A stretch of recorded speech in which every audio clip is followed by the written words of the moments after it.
नमस्कार, मेरा नाम हेमा श्रीवास्तव है। आप देख रहे हैं यूनाइटेड भारत।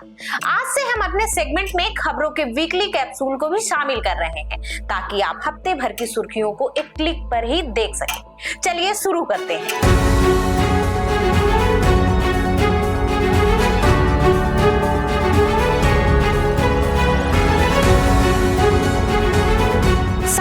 बात बिहार की कर लेते हैं, जहां बेखौफ बदमाश अस्पताल में घुसे, कमर में दबाए रिवॉल्वर निकाली और आईसीयू में इलाज करा रहे गैंगस्टर चंदन मिश्रा को तब तक गोली मारी जब तक उसकी जान न चली गई।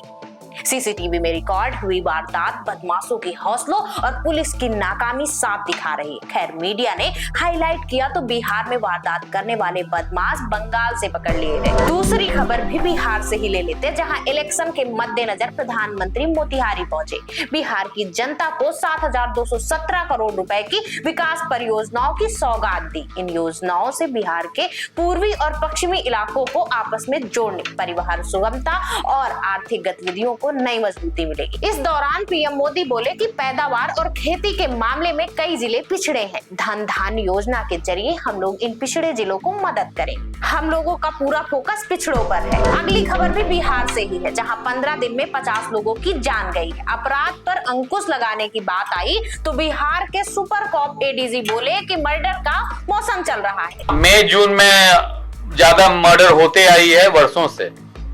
अप्रैल मई जून जब तक बरसात नहीं होती है ये सिलसिला जारी रहता है, क्योंकि ज्यादातर किसान को कोई काम नहीं रहता। ठीक रहा, कर्ज, सूखे और बाढ़ की मार झेल रहे किसानों के सर पर फोड़ दिए। ग्रेटर नोएडा की शारदा यूनिवर्सिटी में बीडीएस सेकेंड ईयर की छात्रा ने शुक्रवार को सुसाइड कर लिया। सुसाइड नोट में छात्रा ने शिक्षकों पर प्रताड़ना का आरोप लगाया है। घटना के बाद यूनिवर्सिटी में छात्रों ने जमकर हंगामा किया। इस दौरान पुलिस और छात्रों के बीच नोकझोंक भी हुई। फिलहाल यूनिवर्सिटी प्रशासन ने उत्पीड़न मामले में 2 शिक्षकों को सस्पेंड कर दिया। वहीं पुलिस ने मामले में 2 लोगों को गिरफ्तार भी किया। अगली खबर भी यूपी के बलरामपुर से है, जहाँ सौतन से छुटकारा पाए। प्यार में चोट खाए प्रेमी का इलाज करते करते छांगुर बाबा गजवाए हिंद का ख्वाब सजोने लगे। लोगों की अंधी आस्था का फायदा उठाकर छांगुर बाबा लालच और ब्रेन वॉशिंग के जरिए धर्म परिवर्तन को बढ़ावा दे रहा था। छांगुर ने नेपाल सीमा से सटे 46 गांवों के युवाओं को धर्मांतर के जाल में फंसा रखा था। जलसों के जरिए वह युवाओं की था लेता और जिहाद की ओर झुकाव रखने वालों को आर्थिक मदद कर हाथ भी मजबूत कर रहा था।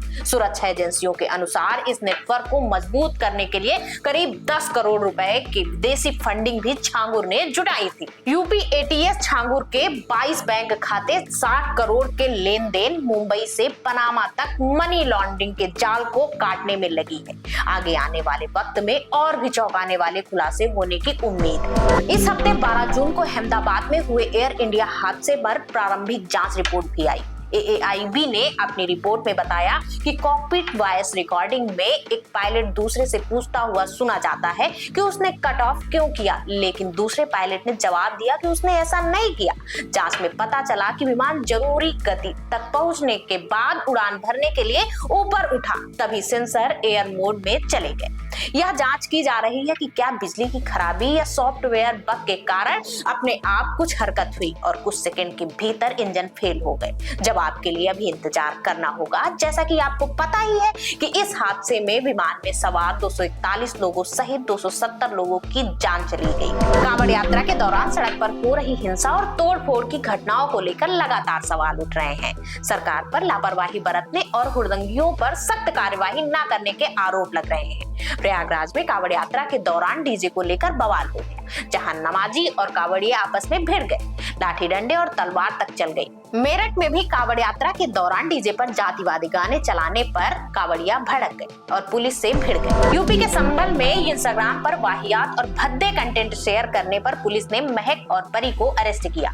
परी और उसकी बहन महक ने मई 2024 में इंस्टाग्राम पर आईडी बनाई।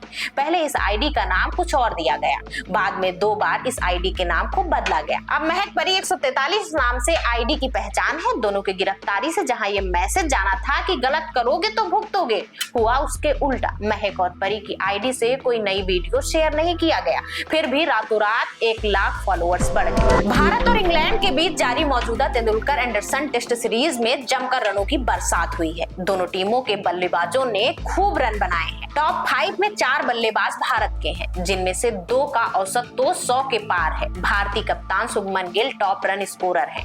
गिल अभी तक इस सीरीज में 2 सेंचुरी और 1 डबल सेंचुरी के साथ 607 रन बना चुके हैं। शुभमन गिल के बाद इस लिस्ट में उप कप्तान ऋषभ पंत दूसरे पायदान पर है। पंत ने 3 मैचों की 6 पारियों में 70.83 की औसत के साथ 425 रन बनाए। आहान पांडे की फिल्म सैयारा ने रिलीज के साथ ही बॉक्स ऑफिस पर कमाल कर दिया है। आहान की डेब्यू फिल्म ने ही सिनेमा घरों में वो कमाल दिखाया है जो इस साल अच्छे सुपरस्टार्स की फिल्में नहीं कर पाई। मर्डर 2, एक विलेन, आशिकी 2 और हाफ गर्लफ्रेंड जैसी फिल्में बनाने वाले मोहित सूरी की इस फिल्म ने ओपनिंग डे पर 20 करोड़ रुपए का शानदार कलेक्शन किया है। तो ये थी हफ्ते भर की टॉप 10 खबरें। तो आपको कैसा लगा हमारा ये वीकली कैप्सूल, हमें कमेंट करके जरूर बताइएगा।